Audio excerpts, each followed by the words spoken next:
तो प्यारे विद्यार्थियों नमस्कार, स्वागत है आप सभी का एक और नए वीडियो में। प्यारे विद्यार्थियों, आज मैं आपको कक्षा 10वीं वार्षिक परीक्षा विज्ञान विषय में आने वाले ऐसे अंतर बताऊंगा कि जिनको अगर आपने याद कर लिया तो दोस्तों बिल्कुल ही आपकी परीक्षाओं में छप चुके हैं। तो इसलिए प्लीज़ पूरा वीडियो देखकर ज़रूर जाइएगा। अगर आप आधा अधूरा वीडियो देखोगे तो आपको दोस्तों कुछ भी समझ में इसमें से आने वाला नहीं है। तो पहली रिक्वेस्ट यही है कि पूरा वीडियो देखकर ज़रूर जाइएगा। तो आज मैं आपको पूरे वो अंतर बताने वाला हूँ जो कि आपकी कक्षा 10वीं वार्षिक परीक्षा विज्ञान विषय में बिल्कुल आने वाले हैं। तो इसलिए प्लीज़ पूरा वीडियो देखकर ज़रूर जाइएगा। आज मैं आपको सभी वो अंतर बताऊंगा जो कि आपकी परीक्षाओं में पूछे जाएंगे। जी हाँ, अगर आपने अंतर ही याद कर लिए तो लगभग आप पास तो वैसे ही हो जाओगे। और मैं आज जो अंतर बताऊंगा बिल्कुल आपकी परीक्षाओं में यही के यही अंतर छपेंगे। तो इसलिए प्लीज़ आप सभी से रिक्वेस्ट है कि पूरा वीडियो देखकर ज़रूर जाइएगा। पूरा वीडियो अगर आप देख के गए तो आपको सब कुछ अच्छे से समझ में आ जाने वाला है। तो प्लीज़ आप सभी लोग पूरा वीडियो देखकर ज़रूर जाए, जिससे कि आपको अंतर प्रत्येक समझ में आ जाए।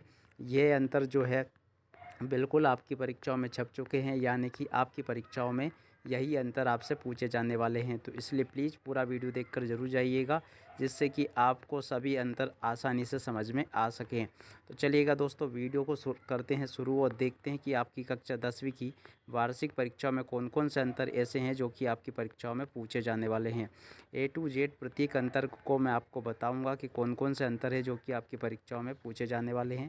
तो इसलिए प्लीज़ आप सभी से यही रिक्वेस्ट है कि पूरा वीडियो देखकर ज़रूर जाइएगा, जिससे कि आपको पता चल सके कि आपकी परीक्षाओं में दोस्तों कौन कौन से अंतर आने वाले हैं।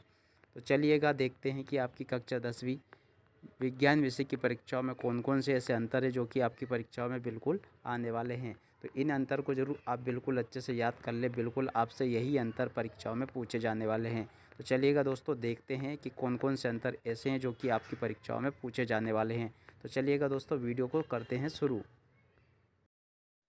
तो प्यारे विद्यार्थियों, क्या आपको भी पढ़ाई को लेकर डाउट है तो बिल्कुल मत घबराओ। इसका सॉल्यूशन है डाउटनट ऐप पर। जिस भी सवाल में आपको डाउट है उसका फोटो खींचो, क्रॉप करो और 5 सेकंड में उसका वीडियो सॉल्यूशन आपको मिल जाएगा, वो भी बिल्कुल फ्री में। अब आप पूछ सकते हो अपने अनलिमिटेड सवाल कहीं भी कभी भी, चाहे आपका सवाल छठी से लेकर 12वीं तक का हो, या IIT JEE या नीट का हो, या फिर CBSE यूपी बिहार राजस्थान या अदर स्टेट बोर्ड का हो। कोई भी सवाल हो, physics chemistry maths biology science, आपके सभी सवालों के जवाब है डाउटनट ऐप पर। डाउटनट पर चल रही है 9वीं से लेकर 12वीं IIT JEE और नीट के बच्चों के लिए ऑनलाइन क्लास, जिसका हिस्सा बनकर देश के सभी राज्यों के बच्चे लेकर आए हैं नंबर 1 रैंक। तो आज ही डाउनलोड करो डाउटनट ऐप, अपने सभी डाउट भगाओ और टॉप रैंक ले आओ। का अम्ल और क्षार में अंतर। जी हाँ, बिल्कुल आपसे ये क्वेश्चन पूछा जाएगा कि अम्ल और क्षार में अंतर लिखिएगा। तो ये क्वेश्चन आपसे पहला क्वेश्चन है, अम्ल और क्षार में अंतर लिखिए। तो ये आपसे बिल्कुल पूछा जाएगा। तो चलिएगा दोस्तों, देखते हैं कि अम्ल और क्षार में क्या अंतर। बिल्कुल मोस्ट IMP क्वेश्चन है, बिल्कुल आपसे पूछा जाएगा। तो इसलिए इस अंतर को ज़रूर बिल्कुल आप याद कर ले, बिल्कुल ये आपके पेपर में छप चुका है। तो चलिएगा दोस्तों, देखते हैं। सबसे पहले देखिएगा, फर्स्ट वाला आपको लिखना है, अम्ल का स्वाद खट्टा होता है, क्षार का स्वाद कड़वा होता है। बिल्कुल बहुत ही आसानी से याद हो जाएगा आपको, इतना सरल मैंने बना दिया आप लोगों के लिए। अगला आप देख सकते हो क्या लिखा, अम्ल नीले लिटमस पत्र को लाल कर देते हैं, क्षार लाल लिटमस पत्र को नीला कर देते हैं। तो आप देख सकते हो ये दो अंतर यहाँ पर हो चुके हैं। तो आप सभी लोग इसको देख लेंगे और समझ लेंगे। अम्ल और क्षार में अंतर, दो अंतर अभी तक मैंने बता दिए हैं। चलिएगा अब आगे बढ़ते हैं और अगले अंतर को भी देख लेते हैं। अगला अंतर ये रहा, अम्ल क्षार को उदासीन करते हैं, क्षार अम्ल को उदासीन करते हैं। बिल्कुल आपसे ये दोस्तों परीक्षाओं में बिल्कुल आपसे ये अंतर पूछा जाएगा 4 नंबर में। तो इसलिए आप सभी लोग इसको बिल्कुल अच्छे से याद जरूर कर लें। और अगला आप देख सकते हो यहाँ पर ये दिया गया है, धातु कार्बोनेटों से अभिक्रिया करके CO2 गैस निकालते हैं, धातु कार्बोनेटों से अभिक्रिया करके CO2 गैस नहीं निकालते हैं। बिल्कुल आपसे ये अंतर परीक्षाओं में पूछा जाएगा। अगला आप देख सकते हो, जल में विलय होकर H+ आयन देते हैं, जल में विलय होकर H- आयन देते हैं। तो ये अंतर बिल्कुल आप याद कर लीजिएगा। बिल्कुल आपसे अम्ल और क्षार में अंतर परीक्षाओं में पूछा जा रहा है। ये आपके पेपर में छप चुका है, सुबह पेपर में आप देख लेना। पूरी की पूरी तरह से ये दोस्तों आपसे पूरा अंतर ये पूछा जाएगा पूरा। आप चाहे तो एक स्क्रीनशॉट इसका ले सकते हो। चलिएगा दोस्तों, अगला अंतर देखते हैं कि अगला अंतर कौन सा आपकी परीक्षाओं में आएगा। तो अगला अंतर ये रहा दोस्तों, जो कि आपकी परीक्षाओं में आने वाला है, पूरा आप इसको देख सकते हो।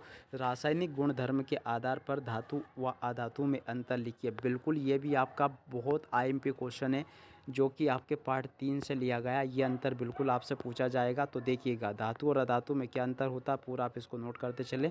देखिएगा कैसे। धातु में विद्युत धनात्मक होती है, अधातु में विद्युत ऋणात्मक होती है। ऑक्सीजन से संयुक्त होकर क्षारकीय ऑक्साइड बनाती है, ऑक्सीजन के साथ संयुक्त होकर अम्लीय ऑक्साइड बनाती है। ये पूरा आपको लिख लेना है। और उसके नीचे देखा जाए तो आप यहाँ से देख सकते हो, ये क्वेश्चन दिया गया है, धातुएं तनु अम्लों से हाइड्रोजन गैस को विस्थापित करती है, अधातुएं तनु अम्लों से हाइड्रोजन गैस को विस्थापित नहीं करती है। और उसी के नीचे आप यहाँ पर देख सकते हो क्या दिया गया है, अगला अंतर, धातुएं क्लोरीन से अभिक्रिया करके आयनिक ऑक्साइड का निर्माण करती है, अधातुएं क्लोरीन से अभिक्रिया करके सहसंयोजन क्लोराइड का निर्माण करती है। और उसी के नीचे ये दिया गया है। तो ये अंतर हो चुका है दोस्तों, पूरा आप इसको याद कर लेना। चलिएगा दोस्तों, अब आगे देखते हैं कि आगे का कौन सा अंतर है जो कि आपकी परीक्षाओं में पूछा जाएगा। तो अगला जो अंतर होगा आपकी परीक्षाओं में, वो ये पूछा जाएगा, भौतिक गुण धर्म के आधार पर अंतर। तो भौतिक गुण धर्म के आधार पे भी बिल्कुल आपसे अंतर पूछा जाएगा। अगर आप पूरा वीडियो देख के जाओगे दोस्त, तो बिल्कुल फ़ायदे में रहोगे। क्या कह रहा हूँ मैं, फ़ायदे में रहोगे अगर आपने पूरा वीडियो देखा तो। क्योंकि मैं आज आपको ऐसी मोस्ट आईएमपी चीज़ें बता रहा हूँ जो कि बिल्कुल आपकी परीक्षाओं में सुबह बैठने वाली है। तो यहाँ से आप देख सकते हो, ये क्वेश्चन आपसे पूछे जाएंगे धातु और अधातु में। देखिएगा दोस्तों, भौतिक अलग होता है, रासायनिक अलग होता है, तो इसलिए इसको ज़रूर आप समझ लें। देखिए, धातुएं आघातवर्धी होती है, अधातुएं भंगुर होती है। पहला अंतर ये हो गया। दूसरा देख लेते हैं, दूसरा ये दिया गया है, धातुओं में तन्यता का गुण पाया जाता है, अधातुओं में तन्यता का गुण नहीं पाया जाता है। तो एक अंतर ये हो गया आपका। चलिएगा अब अगला देखते हैं। तो अगला आप यहाँ पे देख पाते हो, धातुएं विद्युत की सुचालक होती है, अधातुएं विद्युत की कुचालक होती है। तो ये भी आपको नोट कर लेना है और अच्छे से याद भी कर लेना है। अगला देखते हो, तो यहाँ पर आप देख सकते हो, धातुओं का गलनांक अधिक होता है और अधातुओं का गलनांक कब होता है। तो ये भी आपको अच्छे से याद कर लेना है दोस्तों, बिल्कुल आपसे परीक्षाओं में यही प्रश्न पूछा जाएगा। तो आगे देखते हैं। तो आगे आप यहाँ पे देख पा रहे हो, ये वाला क्वेश्चन आप देख सकते हो, धातुएं ऊष्मा की सुचालक होती है, अधातुएं ऊष्मा की कुचालक होती है। तो ये वाला अंतर भी आपको अच्छे से याद बिल्कुल कर लेना है दोस्तों, ये अंतर आपसे इस प्रकार से पूछा जाएगा। तो चलिएगा अगला देखते हैं। तो धातुएं चमकदार होती है, अधिकतर अधातुएं चमकदार नहीं होती है। तो दोस्तों, अभी तक मैंने जो अंतर बताए, मोस्ट टाइम पे बताया, बिल्कुल आपके पेपर में छप चुके हैं। बिल्कुल आप इनको ज़रूर बिल्कुल अच्छे से याद कर लीजिएगा। तो दोस्तों, अगला जो अंतर आपसे पूछा जाएगा सुबह परीक्षाओं में, एक ये है, जाइलम और फ्लोएम में अंतर लिखिए। तो जाइलम और फ्लोएम का अंतर ज़रूर बिल्कुल आप अच्छे से याद कर लें। देखिएगा, सबसे पहले मैं आपको बता देता हूँ जाइलम फ्लोएम होती क्या है। तो दोस्तों, जो पौधे रहते हैं ना, वो उनकी जो क्रियाएं होती है, उसके लिए ये जाइलम फ्लोएम उत्तरदायी होती है। तो पौधों में क्या होता है दोस्तों, दो प्रकार की, जैसे हमारे शरीर में नसें होती है ना, उसी प्रकार से पौधों के अंदर दो प्रकार की नसें होती है। एक का नाम जाइलम है और एक का नाम दोस्तों जो ऊपर से नीचे को आती है, उसका नाम फ्लोएम है। इन दोनों को भी आप समझ ले दोस्तों कि ये जो जाइलम है, ये वाली जो है, ये दोस्तों नीचे से पानी को पहुंचाने का ऊपर कार्य करती है। यानी कि ये क्या पहुंचाती है, जड़ों के द्वारा पानी प्राप्त होता है, वो पौधे के विभिन्न भागों को पहुंचाती है। उसी प्रकार से दोस्तों फ्लोएम क्या करती है कि पत्तियां जो भोजन बनाती है ना, पत्तियां भोजन बना के ये इसके द्वारा, फ्लोएम के द्वारा पूरे पेड़ को जाती है। तो ये दोस्तों जाइलम और फ्लोएम होती है। जैसे हमारे हाथों की नसें होती हैं ना, उसी प्रकार से पेड़ों की नसें हैं। तो दोस्तों, यहाँ से आप देख सकते हो इसके कार्य क्या है।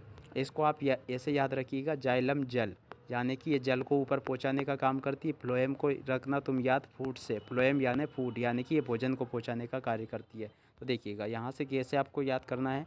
देखिएगा, ये थोड़ी सी गलती हुई है यहाँ पे, इसको आप सुधार लोगे। क्या लिखना है इस जगह पर, जाइलम मृदा, जाइलम मृदा से प्राप्त जल और खनिज लवणों का वहन करता है। फ्लोएम ऊतक भोजन के परिवहन में मदद करता है। अगला देखते हैं। तो जल को पौधों की जड़ों से अन्य भागों तक ले जाया जाता है। भोजन को ऊपर नीचे और दोनों तरफ ले जाया जाता है। जाइलम में पदार्थों का विरल सरल भौतिक दबाव से होता है। और ये इसको भी सुधार लो आप, इसकी जगह फ्लोएम लिख लेना। फ्लोएम में भोजन का एटीपी से प्राप्त ऊर्जा के द्वारा होता है। इस चीज़ को भी आप सुधार लोगे। ये क्या है, एटीपी, एटीपी से प्राप्त ऊर्जा के द्वारा होता है। अगला देखते हैं, इसमें ऊर्जा खर्च नहीं होती है, इसमें ऊर्जा खर्च होती है। तो ये अंतर हो चुका है दोस्तों। चलिएगा अब अगला अंतर देख लेते हैं। दोस्तों अगला जो मोस्ट आईएमपी अंतर है वो है आपका धमनी और सिराओं में अंतर। बिल्कुल आपसे धमनी और सिराओं में अंतर 100% पूछा जाएगा। इसको ज़रूर आप अच्छे से याद कर लें। धमनी और सिराओं में अंतर किस प्रकार से आपसे पूछा जाएगा वो भी आप देख लें। तो चलिएगा इसको देखते हैं और समझते हैं। तो सबसे पहले आप यहाँ पर देख पा रहे हो धमनी और सिरा में अंतर दिया गया है। धमनी और सिरा में किस प्रकार से आपको अंतर लिखना है देखिएगा। धमनियों में शुद्ध रक्त बहता है, सिराओं में अशुद्ध रक्त बहता है। तो ये आपका पहला अंतर हो गया। अगला देखते हैं। तो आप ये देख पा रहे हो अगला अंतर दिया गया है। धमनियों में रक्त में ऑक्सीजन गैस घुली होती है, सिराओं के रक्त में CO2 गैस घुली होती है। ये भी आपको लिख लेना है। अगला देखते हैं। तो यहाँ पर आप देख सकते हो धमनियों का रंग लाल होता है, सिराओं का रंग नीला होता है। धमनियों में कपाट नहीं पाए जाते, सिराओं में कपाट पाए जाते हैं। और उसी के नीचे अगला अंतर ये है, धमनियों की भित्ति लचीली एवं मोटी होती, सिराओं की भित्ति लचीली होती है। तो इस प्रकार से दोस्तों आपको धमनी सिरा में अंतर पूरा याद कर लेना चाहिए। बिल्कुल आपकी सुबह परीक्षाओं में ये पूछा जाएगा। तो ये थे दोस्तों मोस्ट आईएमपी अंतर जो कि आपसे परीक्षाओं में पूछे जाएंगे। आप सभी लोग इन अंतर को जरूर बिल्कुल अच्छे से याद कर लीजिए कि वो वेरी मोस्ट आईएमपी अंतर आपको मैंने बता दिए हैं। तो दोस्तों ये वीडियो आपको कैसा लगा और परीक्षाओं के बाद में मुझे कमेंट करके ज़रूर बताइएगा कि सर आपने जो अंतर बताए थे वो आए या नहीं आए। दोस्तों मेरी तरफ से आप सभी को परीक्षाओं के लिए बेस्ट ऑफ लक। नमस्कार।